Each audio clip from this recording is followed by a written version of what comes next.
오늘 우리에게 주시는 말씀은 에스라 4장 11절에서 24절까지의 말씀입니다.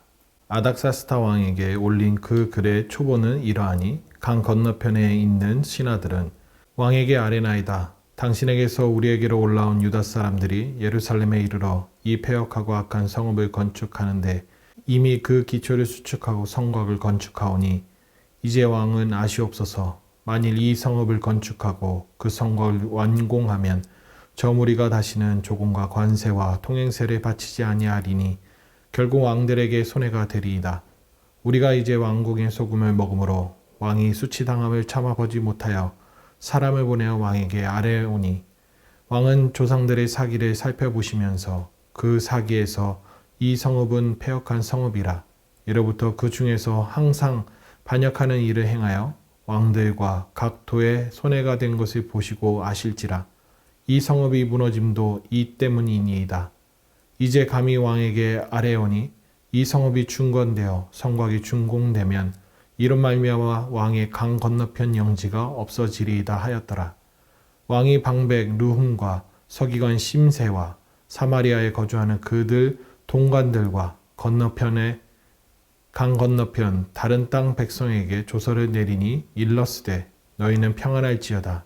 너희가 올린 글을 내 앞에서 낭독시키고 명령하여 살펴보니 과연 이 성읍이 예로부터 왕들을 거역하며 그 중에서 항상 패역하고 반역하는 일을 행하였으며 옛적에는 예루살렘을 다스리는 큰 군왕들이 있어 강 건너편 모든 땅이 그들에게 조공과 관세와 통행세를 다 바쳤도다.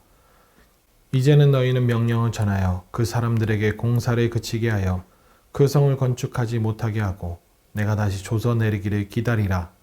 너희는 삼가서 이 일에 게으르지 말라. 어찌하여 화를 더하여 왕들에게 손해가 되게 하랴 하였더라. 아닥사스다 왕의 조서 초본이 르훔과 서기관 심세와 그의 동료 앞에서 낭독되매 그들이 예루살렘으로 급히 가서 유다 사람들을 보고 권력으로 억제하여 그 공사를 그치게 하니 이에 예루살렘에서 하나님의 성전 공사가 바사왕 다리오 제2년까지 중단되니라. 아멘. 오늘 본문의 에스라 4장은 간략하게 정리하면 성전 재건을 방해하는 세력들이 어떻게 방해를 했는지 설명해 준다고 할 수 있습니다. 그러나 읽다 보면 중간에 시간적인 흐름이 뒤죽박죽인 것처럼 여겨집니다. 분명 대적자, 즉 성전 재건을 방해하는 자들이 고레스 시절부터 다리오 즉위 때까지 건축을 방해했다라고 말해야 합니다. 4장 4절과 5절에서 말씀했지요. 그러다가 아하수에로 왕과 아닥사스다 왕 때도 방해가 있었다라고 연이어 그 상황을 서술하기까지 합니다. 여기까지는 그나마 물 흐르듯 전개되는 것 같습니다. 허나 23절에 아닥사스다 왕 때 그 공사를 그치게 했다고 말씀하면서 심지어 24절에서는 하나님의 성전 공사가 다리오 왕 통치 2년까지 중단되었다라고 말씀합니다. 솔직히 여기서 에스라라는 인물에 대해 큰 실망을 했습니다. 성경은 에스라에 대해서 말씀하시기를 아론 가문의 제사장 겸 학자요 율법에 능통하고 완전한 자라고 소개합니다. 그런데 역사 서술 능력은 뒤죽박죽 왔다 갔다 하니 실망스럽기까지 합니다. 정리해보면 성전 재건이 중단된 시기는 16년입니다. 즉 고레스 왕 3년부터 다리오 왕 2년 때까지였습니다. 그런데 성경에서 기록되어 있는 4명의 왕의 통치 기간은 자그마치 120년이나 됩니다. 성경에서 나열된 왕의 이름이 바로 통치 순서대로 갑니다. 고레스, 다리오, 아하수에로, 아닥사스다 이렇게 말입니다. 지금이야 시대가 좋아져서 썼다 지었다 할 수가 있지요. 문체를 가다듬고 시대적인 흐름이 부자연스러우면 다시 쓰거나 지웠다 쓰면 됩니다. 그런데 이 시기는 그렇지 않은 시대였습니다. 그래서 이해는 될 수 있습니다. 그러나 후대의 역사를 잘 모르는 독자라면 오늘 본문은 이해하는데 혼란스럽거나 복잡하기까지 합니다. 제가 쪽집게 강사처럼 쉽게 정리해드리면 성전 재건이 중단된 시기는 고레스 왕 그리고 그 다음 왕인 다리오 왕 때까지였습니다. 기간이 16년이었죠. 그러나 대적자들의 방해 공작은 100년이나 더 지속되어졌다는 것을 오늘 본문에서 얘기해주고 있는 것입니다. 그들의 방해 공작은 성전을 못 짓게 함은 물론 정치적 작당으로 돌아온 자, 즉 4장 1절의 표현을 한다면 사로잡혔던 자들, 즉 유다와 베냐민 사람들, 이 사람들이 정착하여 안정을 찾고 70년 포로 생활 후에 하나님께서 약속하신 회복의 역사를 구현해 내려는 것을 끊임없이 방해했다는 것을 보게 됩니다. 이 대적자들이 얼마나 치가 떨리게 오랜 세월 동안 끈질기게 했는지 읽는 독자로 하여금 혀를 내두르기까지 만들지요. 이 대적자들은 사마리아인들입니다. 돌아온 자들과 남아있던 자들과의 앙숙관계는 이때부터였다고 볼 수 있습니다. 4장 2절 말씀과 3절 그 말씀의 배경들이 바로 잘 설명해 주고 있지요. 우리도 너희와 함께 성전을 건축하겠다. 우리도 너희같이 너희 하나님을 찾노라. 그러자 돌아온 자들은 아니다. 하나님을 위하여 홀로 건축하리라. 성전을 건축하는데 너희와 상관이 없다라고 명확하게 말을 해주고 있습니다. 돌아온 자들은 남았던 자들과 분명하게 선을 긋고 있습니다. 이 같은 배경은 요한복음에서 이렇게 말하지요. 유대인이 사마리아인과 상종하지 아니함이로라. 이들은 예루살렘 시대는 물론 지금까지 이스라엘 분쟁 가운데 직간접적인 배경이 됩니다. 이 분쟁의 원인은 아주 간단합니다. 주도권 싸움입니다. 남아있던 자들의 입장에서 돌아온 자들은 굴러들어온 자들입니다. 굴러들어온 돌이 박힌 돌을 빼내는 격이라고 여겼던 것이죠. 그러니 남아있던 자들은 돌아온 자들에게 100여 년 동안 끈질기게 방해 공작을 폈던 것이죠. 왜일까요? 기득권을 유지하기 위해서입니다. 자기들이 누렸던 지위, 재력, 영향권 등 70년이라는 세월 동안 누리고 다지고 자리 잡았던 그것들을 지키기 위해서 그들은 이토록 악랄했던 것이죠. 오늘 본문은 그들의 방해가 어디까지였는지를 잘 드러내주고 있습니다. 13절 말씀입니다. 한마디로 얘기하면 그들은 왕에게 다양한 세금을 바치지 않을 것입니다 라고 얘기합니다. 14절에서는 이는 왕에게 수치입니다 라고 얘기하죠. 15절에서는 그들은 항상 반역을 일삼을 것입니다 라고 얘기합니다. 16절에서는 강 건너편에 있는 즉 유프라테스 강 서쪽 지역을 모두 잃게 될 것입니다 라고 이런 식으로 아닥사스다에게 상소문을 끊임없이 올렸던 것입니다. 이간질을 하고 루머를 퍼뜨렸던 그 모습들은 자신들의 위치를 지키려고 했던 것이지요.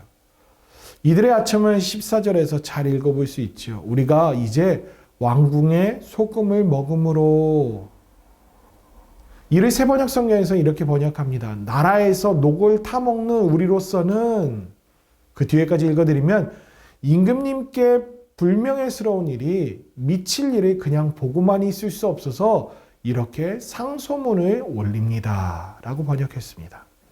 이처럼 남아있던 자들에게는 약속하신 대로 성취하시는 하나님의 역사와 대제국의 왕을 이용하시기까지 하실 수 있는 만왕의 왕이시며 온 세상을 통치하시는 위대하신 하나님에겐 전혀 관심이 없었던 것을 우리는 보게 됩니다. 남아있던 자들의 관심은 눈에 보이는 것이었습니다. 그것들을 쥐고 휘두르는 그 주도권 쟁탈전, 그들에겐 그것이 관심이었습니다. 그러나 역사를 통치하시고 약속을 성취하시는 위대하신 하나님을 믿는 백성인 돌아온 자들은 분명했습니다. 하나님께서 다스리신다. 하나님께서 하신다. 하나님께서 다 하셨으니 우린 무슨 일이 있어도 성전을 짓고 그 말씀에 순종한다라는 믿음 말입니다. 남아있던 자들은 그랬죠. 4장 2절에서 우리도 너희같이 너희 하나님을 찾노라. 우리도 하나님께 제사를 드렸노라 라고 말입니다. 여기서 그들의 영적 상태를 명확히 읽어볼 수 있습니다. 그들은 한 분 하나님을 믿은 게 아니라 남의 하나님처럼 여러 신들 중에 한 신으로 여겼다는 것을 말입니다. 여기서 우린 잘못된 신앙인의 면모를 알게 됩니다. 하나님의 역사, 하나님께서 인도하시는 모든 은총의 결실들을 세상적인 안위와 눈에 보이는 세상의 부귀, 이 땅의 부귀에 관심이 갖고 내 손에 쟁여놓기를 즐겨하는 그런 태도 말이죠. 하나님의 은혜로 살면서 세상에 같이 현혹되어 하나님에게 쓰임받는 인생이 아니라 하나님이 이용하려는 그 음탕한 됨됨이 말입니다. 우리가 지금 이렇게 살아갈 수 있으면은 전적으로 우리 하나님의 은혜입니다. 우리의 열심으로 이룬 인생 그 저변에 우리보다 먼저 가시고 앞서 일하시는 하나님의 열심으로 형통한 것임을 우리는 마음에 기억하고 아로 새겨야 합니다. 사마리아인들은 처음부터 하나님을 이용하고 세상에 안주했을까요? 아닐 것입니다. 그들은 여전히 하나님을 믿었다라고 말합니다. 하나님 위에 섬겼습니다. 그리고 또한 성전을 짓기 위해 헌신할 마음도 있었던 자들입니다. 그런데 정작 그들은 하나님만이 아니라 하나님도 믿었던 것입니다. 왜일까요? 세상이 달콤하니까요. 지금 누리는 그 모든 것들이 너무나도 재미나고 즐거우니까요. 반면에 포로로 잡혀갔다 돌아온 자들은요. 그들은 왜 이토록 꽉 막힌 사람 같지요? 왜 이들은 원만한 관계와 타협이 인생살이의 지혜임을 모르고 단호한 것일까요? 이들은 자신들이 왜 70년 동안 포로로 갔는지 잊지 않았기 때문입니다. 이들은 하나님이 아닌 다른 것을 의지했던 선조들의 과오를 결코 잊지 않았던 것입니다. 북이스라엘과 유다가 망한 이유가 무엇이겠습니까? 하나님도 섬겼던 음행의 결과 아니었습니까? 멸망의 본질을 70년이 지나고 시대가 변했어도 잊지 않고 기억했던 자들이 바로 돌아온 자들입니다. 바로 이것이 차이를 만든 것입니다. 신앙이 됨됨이는 하나님만이냐 아니면 하나님도이냐 여기서 판가름이 나는 것이죠. 여러분, 저와 여러분들은 남아있는 자들이 아니라 돌아온 자들처럼 살아가실 수 있기를 바랍니다. 지금껏 내가 하나님이 아닌 것에 마음을 두고 살지 않은지 돌아보실 수 있기를 바랍니다. 신앙과 타협의 기로에서 나를 불안하게 하는 것은 정작 무엇인지 살피고 살핌으로 끝끝내 흔들리지 않는 신앙의 결지를 다지며 살아가시는 저와 여러분들 될 수 있기를 바랍니다. 오늘 가정을 새롭게 할 도전은 지금 우리 가족을 불안하게 하는 문제가 얼마나 큰 문제인지를 서로 공개하고 그 문제의 해결책을 함께 논의해 보는 것입니다.